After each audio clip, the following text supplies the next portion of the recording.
This is the anthem. Here's what you came for. This is the moment magic was made for. Come on, let's light up the sky now. You'll feel the magic happening right now. Hello there. Welcome back to Fan Fatales. Take a ride with us on the Hogwarts Express. Walk down Main Street with our best super pals. And defy gravity as we talk about all things fandom.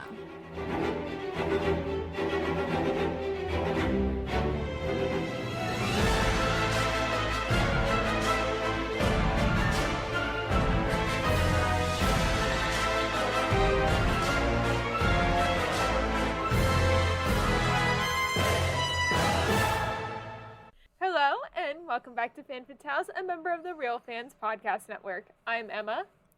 And I'm Gabby. And happy Women's History Month for the last week. Yes. Oh, so sad.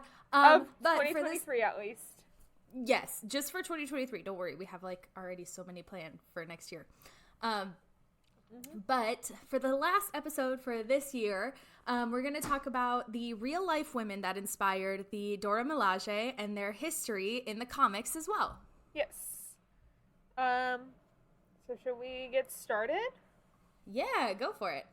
So, I actually have this in reverse order where we're going to talk about the history of the Dora Milaje and then talk about the women who inspired them, because the history of them in the comics kind of goes into more stuff with the history of them, so you can see the similarities between the two. So I got all of this from IGN.com, which was an article about the secrets of the Dora Milaje from the comics. So the first little subheading we have is protecting T'Challa since 1996.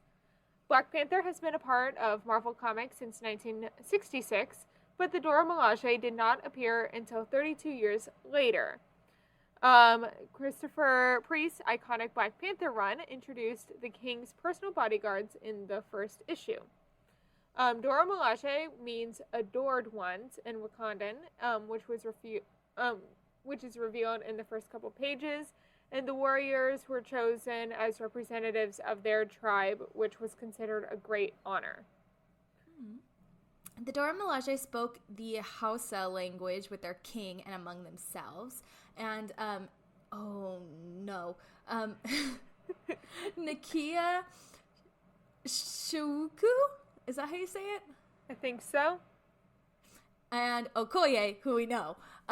We're still we quite also know young when Nakia, right? What? We also know Nakia. Yeah, because Nakia is T'Challa's lover. Yeah. So, Nakia, Shugu, and Okoye were still quite young when readers first met them and the Dora Milaje. Narrator Everett K. Ross described them clumsily as Amazonian teenage karate chicks from two Wakandan tribes. They protected their king as he completed his duties both as T'Challa and the Black Panther. And during a mission in New York City, Mephisto tricked T'Challa into kissing Nakia, a mistake that would come to haunt the Dora Milaje and the Black Panther. Like you said, lover. Yes. So the next little subheading is potential queens. Ross also defined the Dora Milaje as wives in training for the king. Quote, keeping them in his family as potential wives somehow kept the peace between the city dwellers and the tribal factions, he explained. But T'Challa considered that role purely ceremonial, as the only training in wives in training was in combat and in deadly weapons. Win. Yeah. As for the wife he eventually chose, T'Challa married, Ororo Monroe. Who is Storm from the X-Men. Who's Storm. Yeah. Yes. Why is her first name look so weird? I don't know. That's really weird. Okay, but yes, he married Storm. The Dora Milaje then continued to serve as the king's advisors. Eventually, the royal superheroes found themselves embroiled in the Civil War on the side of Captain America. And when Black Widow intervened to stop T'Challa, Dora Milaje disarmed her and took her down quickly. In time, the warriors' roles as potential wives and queens diminished until the tradition was abandoned outright. In fact, As it should be. Dora Milaje did fall in love among their own ranks. Aww. Yeah. We're going to talk about their That's little cool. love story next. Oh, yay! So, the first arc of Roxanne Gay's World of Wakanda in 2016 gave readers an inside look into how the Dora Milaje lived and trained under the watchful eye of Mistress Zola. Emma had to clarify for me that that's her name, not the name of the thing. Yeah. But still fitting. Very Yes. fitting. Very fitting. Quote, your service will require sacrifice, end quote, she told the prospective warriors. She and Captain Aneka trained them at Upanga, the headquarters of the Dora Milaje, and among the initiates' ranks was a young Ayo. Anika and Io felt an instant connection and immediately butted heads. Their feelings eventually turned to love. When Anika was sentenced to death for killing an abusive villain, Io stole technology, advanced prototype suits, and freed her from her prison. The two became the Midnight Angels in the pages of Ta-Nehisi Coates' first Black Panther run in 2016, and they are no longer Dora Milaje, but instead vigilantes seeking justice for the mistreated women of Wakanda. Yes. I want to see if these are 100%. the, like, high-powered suits in Wakanda for... It is! They are the suits that they wear in Wakanda forever. They're, like, Makes teal. sense? Yeah. Yeah. Makes sense. I wanted to know if that's what it was. 'Cause that'd be cool. Mm-hmm. It is cool. Yeah. So Nakia's villainous turn is the next little subheading we have here, and so here we go. The kiss that Nakia and T'Challa shared in New York became an obsession for the young Dora Milaje. Okoye tried to dissuade her fellow warriors from her fellow warrior, Nakia, from her fantasy of marrying the king, but Nakia insisted that T'Challa loved her. She tried to kill a woman he loved named Monica Lynn, and the king expelled her back to her tribe. She crashed her vehicle as she fled from the palace, and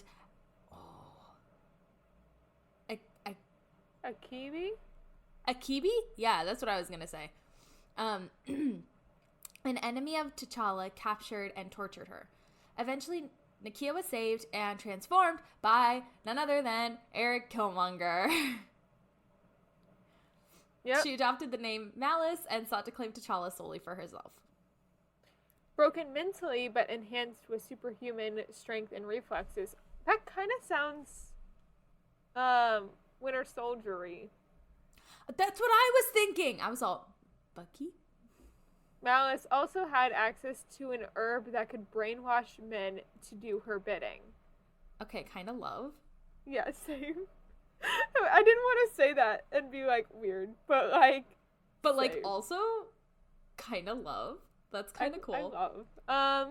That's like, okay, sis. She was defeated by T'Challa, but it would be years before the last confrontation took place between Malice, the Dora Milaje, and Black Panther. In the 2018 mini crossover event, Wakanda Forever, Okoye, Anika, and Io teamed up with Spider-Man, the X-Men, and the Avengers to oppose Nakia and end the death and destruction she had wrought as Malice. Imagine if Which we is got not- that in Wakanda Forever. I was just gonna say, that is not the same plot at all. Could you imagine?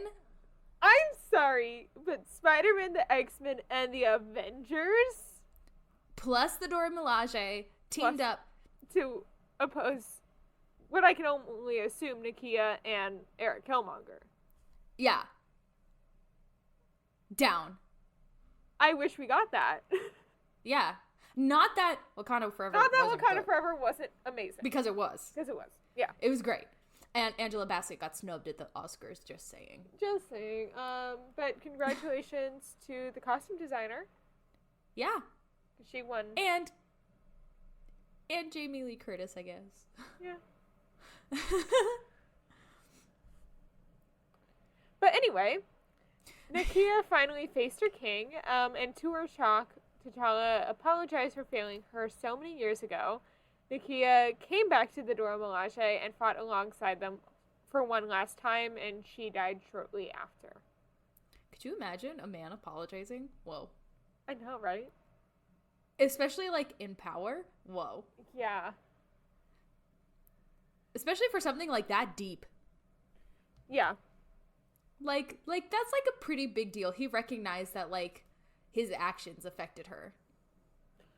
I agree. That is amazing. This just further solidifies my thought that T'Challa is the ideal man. Yeah. Yeah. He's a king. A king in many ways. Yeah. Yeah. in multiple ways. Yeah. I So, love T'Challa. yeah, we love. So, as the mantle of Black Panther led T'Challa to face worldwide threats alongside the Avengers, the Dora Milaje began to realize that they were needed more at home than at his side. After the destructive events of the Infinity crossover, they renounced T'Challa. He had been away from Wakanda when it was devastated by Thanos. They discovered he had also teamed up with the enemy of Wakanda, Namor, in the fight against Thanos, an act that was considered treasonous. Quote, "You've lost your way," end quote, the Dora Milaje told T'Challa in New Avengers 2013, number 12. Quote, "You've lost your soul," end quote. Whoa! Yeah. Especially because we see Namor in the 2 Black Panther films. Yeah. Yeah. Like, it's so crazy to see how much changed from the comics to Totally. his story. Totally. I mean, I also wonder if he survived the snap in the comics. Because this is making it seem like he did. I guess he did. I mean, it makes it seem like he did. Yeah. And, like, I don't know. I don't think it's better one way or the other. I think they're both very interesting stories. They're just, like, not really related. I don't know. Yeah. It's very good. Oh, I love this next point. Yeah.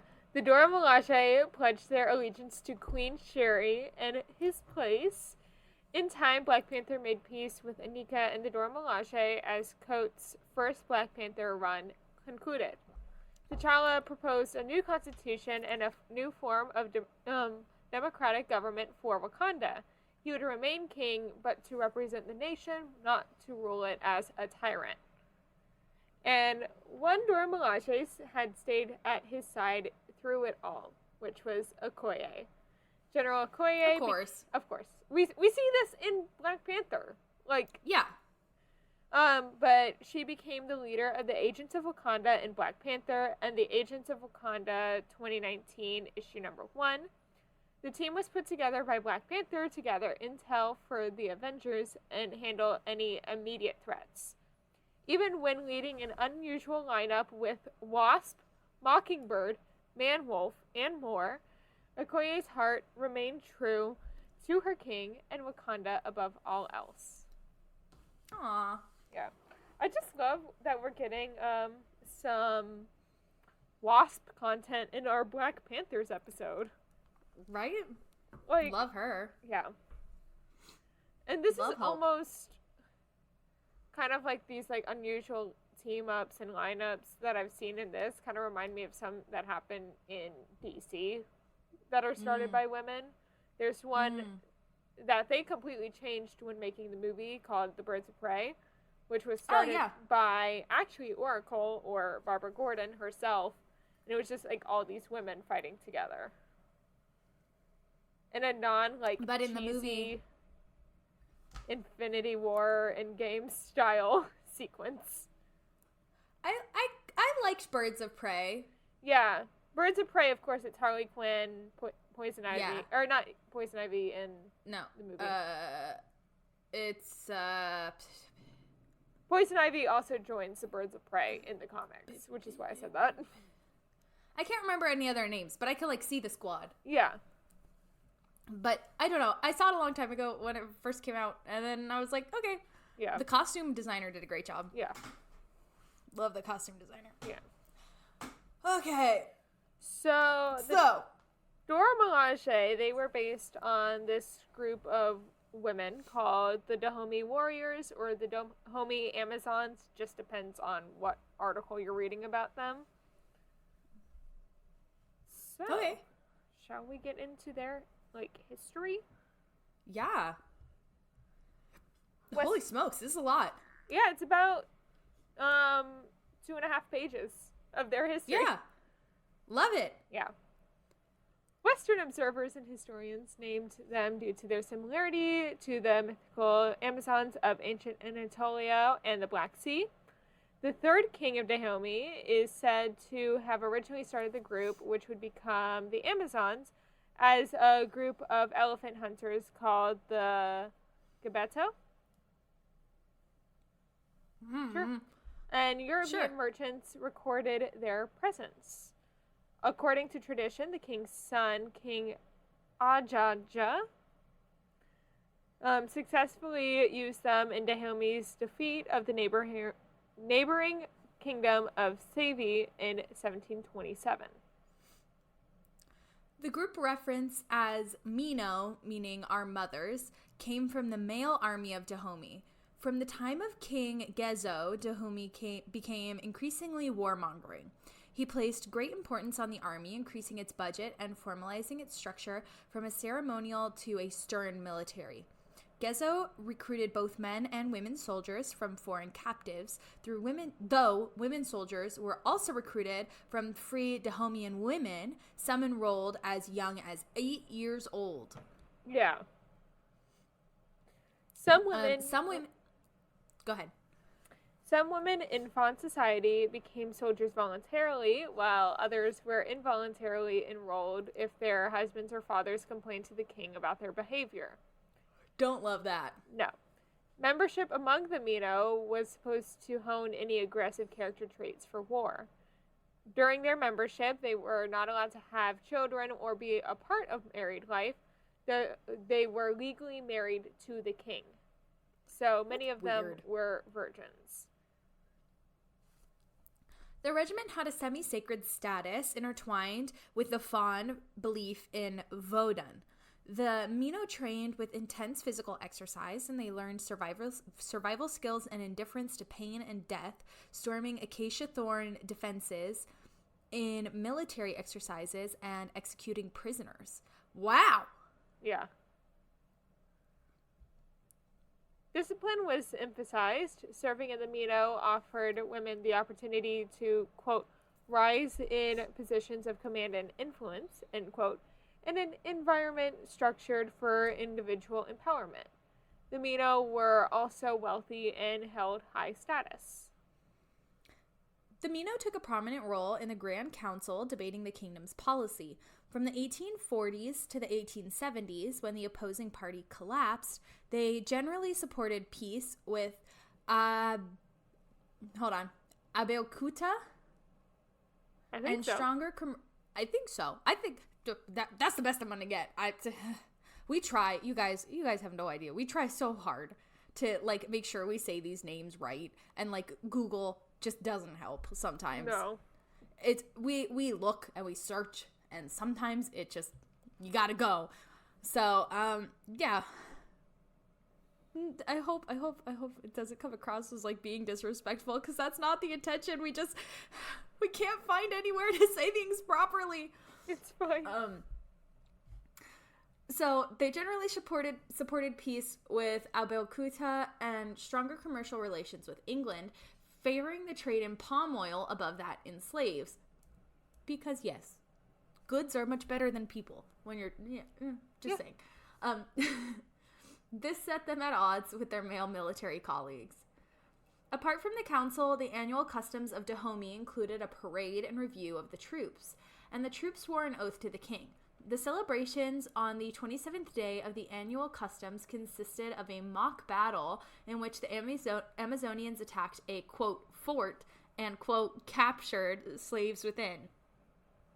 A custom recorded by the priest Francisco Borgero in his diaries. The women soldiers were rigorously trained and given uniforms. By the mid-19th century, they numbered 1,000 and 6,000 women, about a third of the entire Dahomey army, according to reports written by visitors. These documented reports also indicated that the women soldiers suffered several defeats. The women soldiers were said to be structured in parallel with the army, with a center wing, the king's bodyguards, flanked on both sides, each under separate commanders. Some accounts note that each male soldier had a female warrior counterpart. In a mid-19th century account by an English observer, it was documented that the women with these stripes of whitewash around each leg were honored with marks of distinction. The women's army consisted of many regiments, huntresses, riflewomen, reapers, archers, and gunners. Each regiment had different uniforms, weapons, and commanders. In the latter period, the Bohemian female warriors were armed with Winchester rifles, clubs, and knives. Units were under female command. The Dahomey Kingdom was often at war with its neighbors, and captives were needed for the Middle Passage. The Dahomey women soldiers fought in slave raids and unsuccessful wars against Abukuta.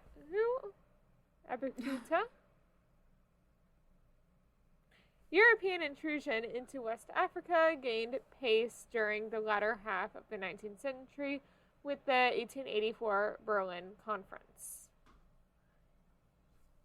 In 1890, King Bahaznian started fighting French forces during the First Franco-Bohemian War.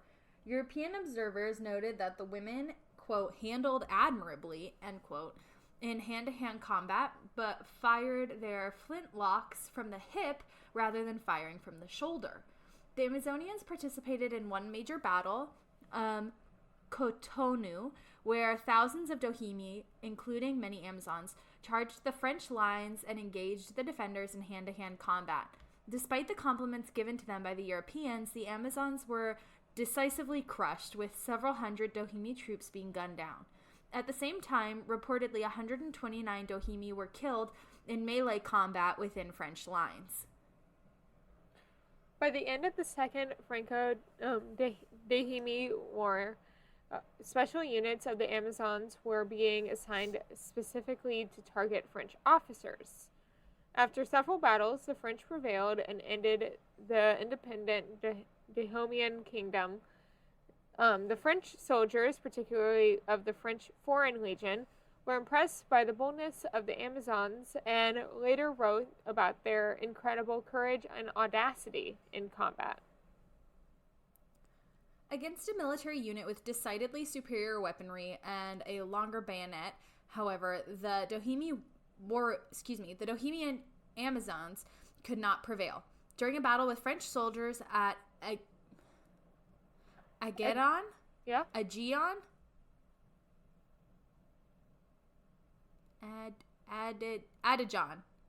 That's what it is. Adijon.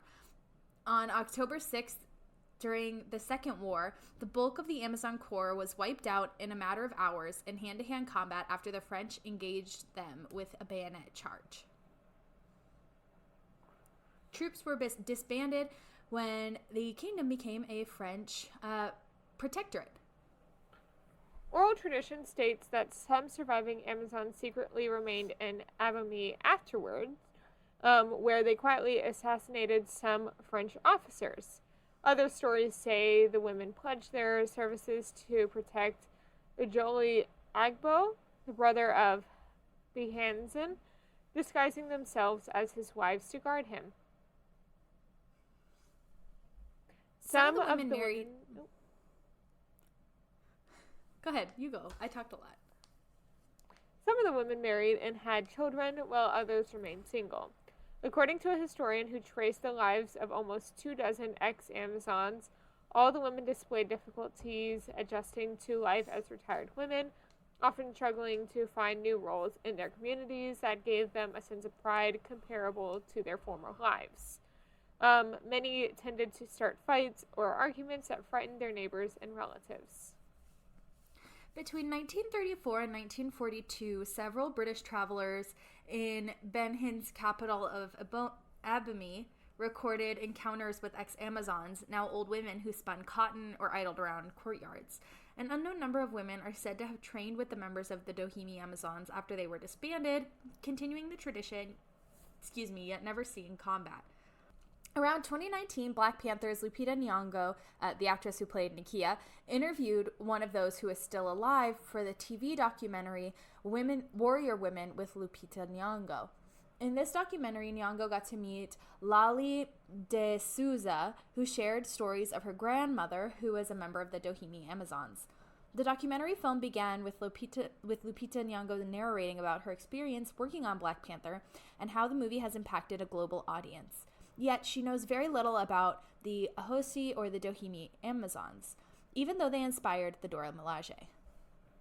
The last survivor of the Dahomey Mino is thought to have been a woman named Nawi. In a 1978 interview in the village of Kinta, a Beninese historian met Nawi, who claimed to have fought in the French in 1892.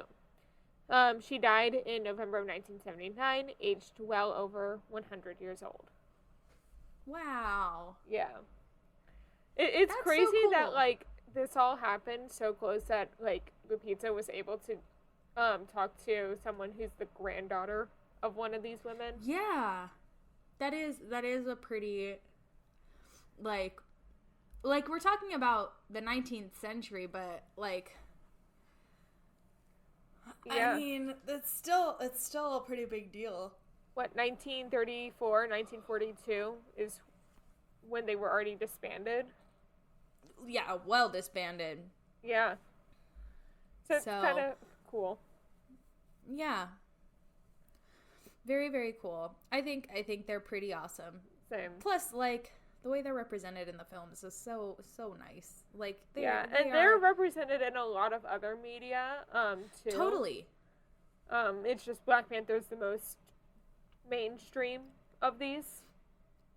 I think it's also the most direct translation. Yeah.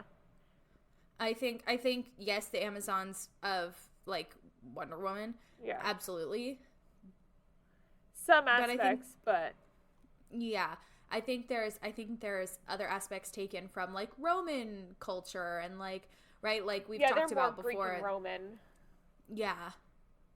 Like we've talked about before, their costume inspiration was, like, insanely Roman and Greek, like, when it came to the armor and, like, especially that one piece that the mother wears with the alligator skin, like. Yes. Yeah. So, yeah.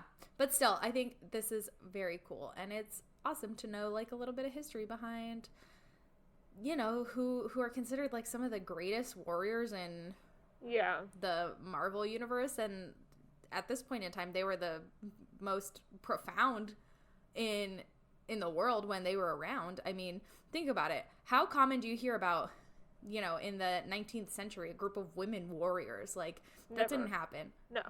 Exactly. They're, like, pretty much the only ones. Exactly. So it's pretty amazing. Yeah, it's very significant. Yeah. Yeah. I think they're badasses. Same. Like in World War II. Here we go again, Gabby, coming out with these World War II facts. There was a group of, I can't remember what country they were from. I think they were, like, some Slavic nation. But there was a group of women snipers who, like, together had a total of, like 400 kills or something like that, and there was, like, 12 of them. Yeah. Or, and I think I've talked about this show before, but it's called Bold. It had its world premiere in Orlando, so I went to see it because a lot of my friends were in it. Mm-hmm. And it's about World War II and these female spies that would go undercover because people didn't suspect them at all because they were women. Yeah. So, like, of course these, like, female groups and, like, spies and tribes were there, but they were more undercover and, like, hidden in history, Yeah. and they weren't, the guys fighting on the front lines at D-Day. Yeah. Yeah.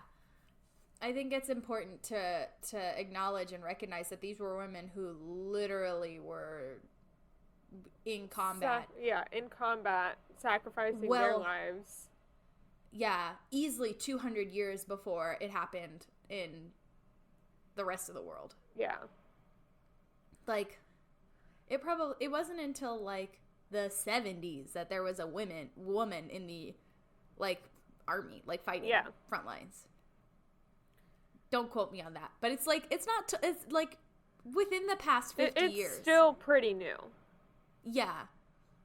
Like, yes, there was, like, women's land army, and, like, they were involved, but it was all here. It was never in combat. It was all, like, at the home front. And so, it was all at the home front.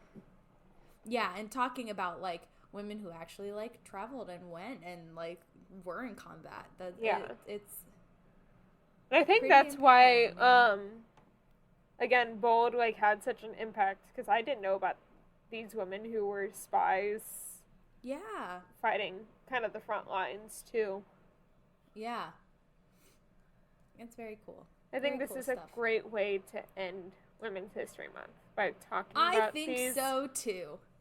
Warriors. Yeah, absolutely. They, like, carved a path well before the rest of the world let women do this kind of stuff. Yeah. And so, when were they made again?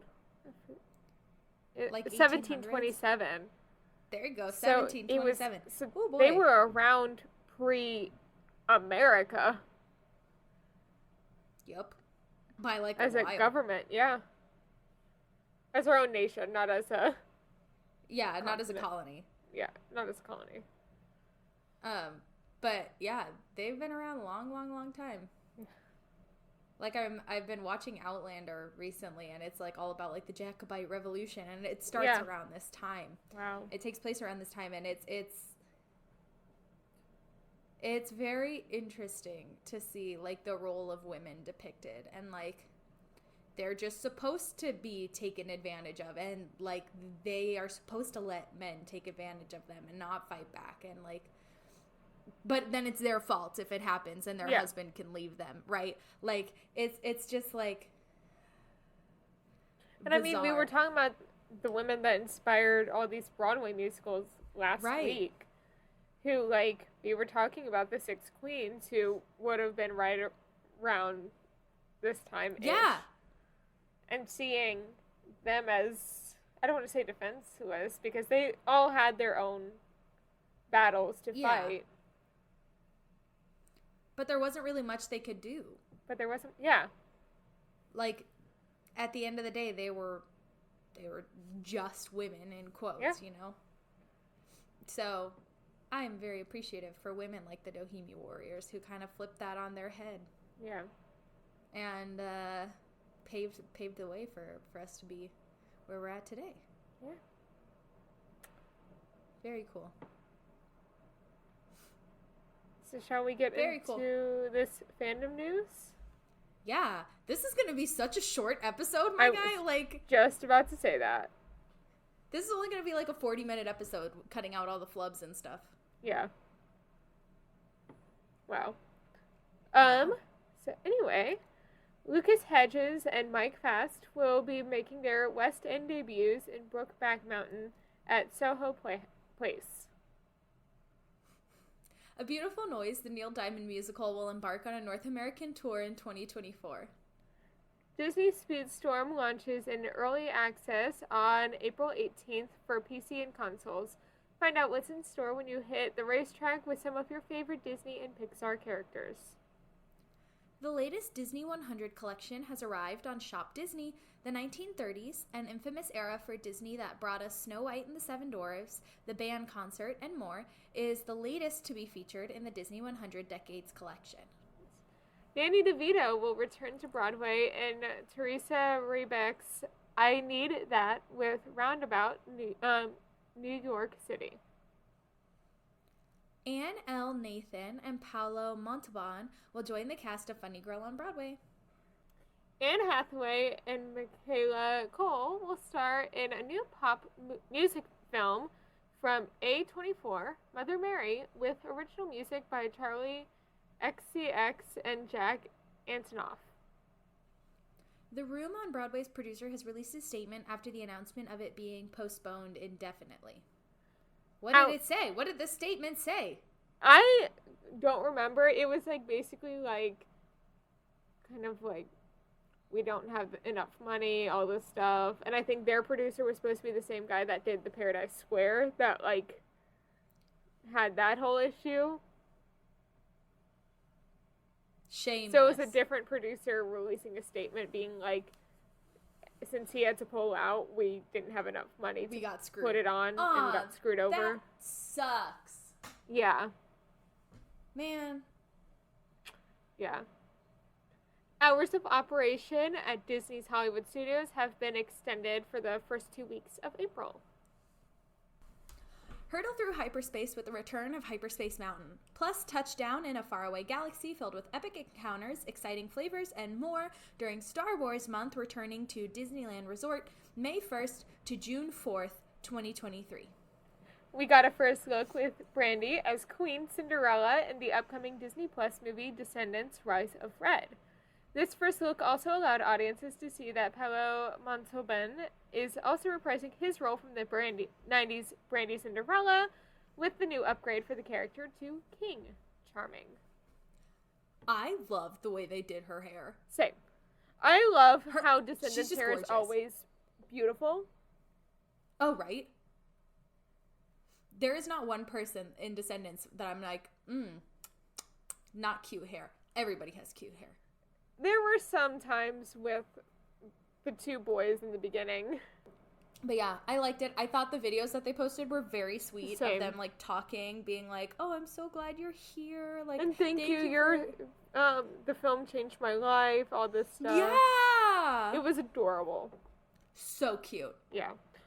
Speaking of Plus- kind of like adorable things that have come on the internet recently, have you seen Halle Bailey at Magic Kingdom and the little girl that ran up to her being like Ariel? No! And like the giant hug. It was a very adorable video because she was just like there and she was part of the parade and they had her in a carriage with Tiana. And That's afterwards so she was leaving cute. and a little girl came up to her and was like, Ariel. Aw, Is this like that's little so black sweet. girl? Love. Yeah. Representation cute. matters. Yeah. So cute. Yeah. Love, love, love, love. Thanks for listening to this week's episode of Fan Fatales. We are proud part of the Real Fans Podcast Network. That's right, and if you want to check out more shows on the network, you can find them at rf4rm.com. Oh boy, we can't keep it together today, can we? No. Next week we will be talking about the brand new Hogwarts Legacy game. Subscribe to us wherever you get your podcasts. And subscribe to us on YouTube. Please leave us a review and comment down below to tell us what you thought of the show. And remember to follow us on Instagram and Twitter at FanFatalesPod for the latest updates. Now, Emma, where can the people find you on social media? My Instagram, TikTok, and Twitter are all at Snippyemma, which is SNIPPYEMMA. What about you, Gabs?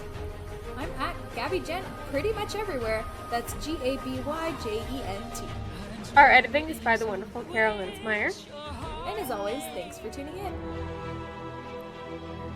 Bye!